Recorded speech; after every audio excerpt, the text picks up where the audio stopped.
Today we're talking about why you should never cross an INFJ.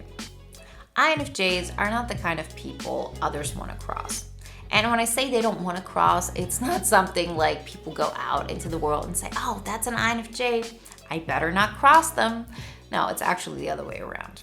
If you are crossing an INFJ, you have no idea what is coming to you. You have no idea what you just started, and you have no idea what the consequences are. So today we're talking about the 5 reasons you should never cross an INFJ, because if you do, you got something coming. Before we get started, I want to remind you the next INFJ Epic Live Bootcamp round launches January 28th. We're having our first live call February 4th. Make sure you're on that waiting list. You get access to the early bird price and get notified once we go live. Everything you need to know you can find in the links in the description. Reason number 1 why you should never cross an INFJ is because the INFJ doesn't want conflict. The INFJ is all about harmony. The INFJ isn't looking at situations in a way of, oh, how could I get revenge? It's more of an how can we come out as winners here? Everybody. That's how most INFJs go through life. They have to be in a really dark place for them to feel like, oh, I just want to revenge myself all the time to everybody, and to have so much pent up anger that they let out at every possible opportunity. So why is that a reason not to cross an INFJ? Well, those are the people you have to be the most careful with. Because if you're somebody who by nature doesn't want the conflict, who by nature wants harmony, if you get to a place where you've crossed that person so much that there is a reaction, as I said, this is not something you want to happen to your worst enemy. The results of that are very harmful. And everybody who's crossed an INFJ will tell you this. It comes out of nowhere. It's something that will hurt a lot, and it's something that will change your life. Reason number 2 why you should never cross an INFJ is because they know exactly where it hurts. The first reason is more so the intensity of the reaction. The INFJ will hold it back until they can't hold it back anymore. And then it's like this monster coming out. The second reason is that this monster that we're talking about is going to hit you exactly where it hurts. Because the INFJ knows so much about you. The INFJ is all about harmony, not just for its own sake, not just because, we want the other person to feel good, but it's also our way of understanding another person better. If you are allowing other people around you to be themselves, it leaves them vulnerable. You're doing this out of good intentions, of course, but it's still something that naturally allows you to see, oh, that's where that person has an insecurity. That's what would really hurt them. That's something I shouldn't say in order to keep them comfortable. And if you have crossed an INFJ and they really are going all out, they will talk about that insecurity. They will show you where to look in your deepest fears, and they will make you look at all of the things that you're most ashamed of. If the INFJ can't hold back anymore and they're going all out, they will hit you exactly where it hurts. Because we are not like the people who hold a grudge forever. We're not the kind of people who will hit you again and hit you again and hit you again emotionally, spiritually, and whatsoever. We don't have the capacity for that, as in like this long breath for that.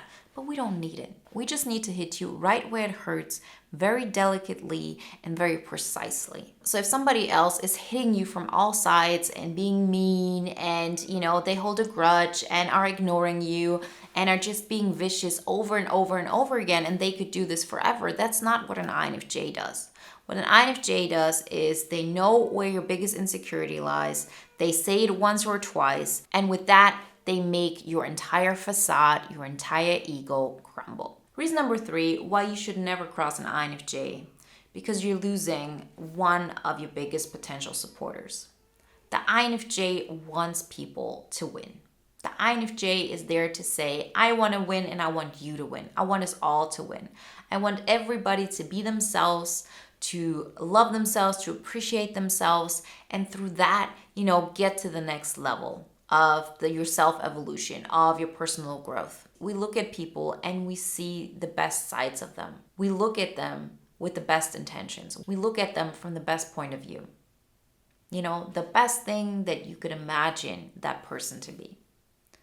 And you're probably not going to cross somebody that you never liked to begin with. You allow people to cross you if there has been some kind of connection there, and then, something doesn't work out. So you have an INFJ in your life, and the INFJ is trying for you to win in life. The INFJ looks at you and says, I see all of those positive aspects of you.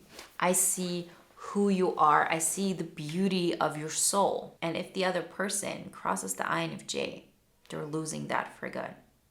And you should never underestimate what benefit it has to have an INFJ supporter at your side. Reason number 4, why you should never cross an INFJ is because the power dynamics will shift. The INFJ has the unique skill to make other people feel more powerful than they feel around most people. You don't just want the people around you to be, oh, I'm such a good person, I feel so good about myself, but I feel weak. No, INFJs want the other person to feel powerful. That's something that we love to see in other people.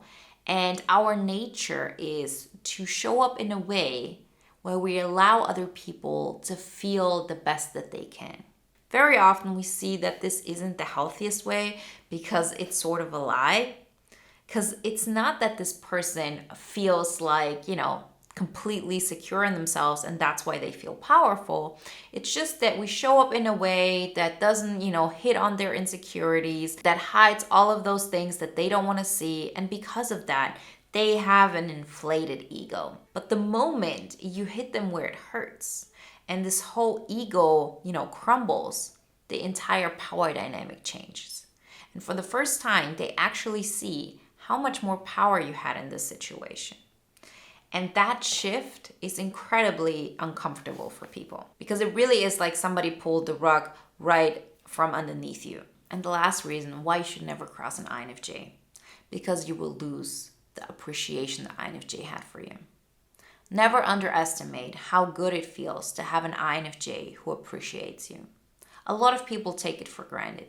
People that you've been friends with forever, people that you've motivated, as in like coworkers, people that you wanted to feel good about, people that the INFJ wanted to make sure felt good about themselves. The moment you cross an INFJ and you're forcing an INFJ to go all out, to really unleash all of that anger, to hit you where it hurts, to make your ego crumble, doing all of that is not something the INFJ likes to do.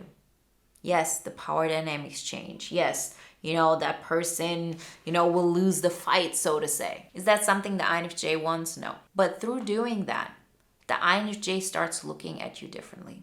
You become a different person to the INFJ because they cannot look at you the way they used to. In order for them to make all of those sacrifices for you, they have looked at you from the perspective of, oh, you're amazing, right? From this really great, positive point of view. They have had appreciation for you, big time.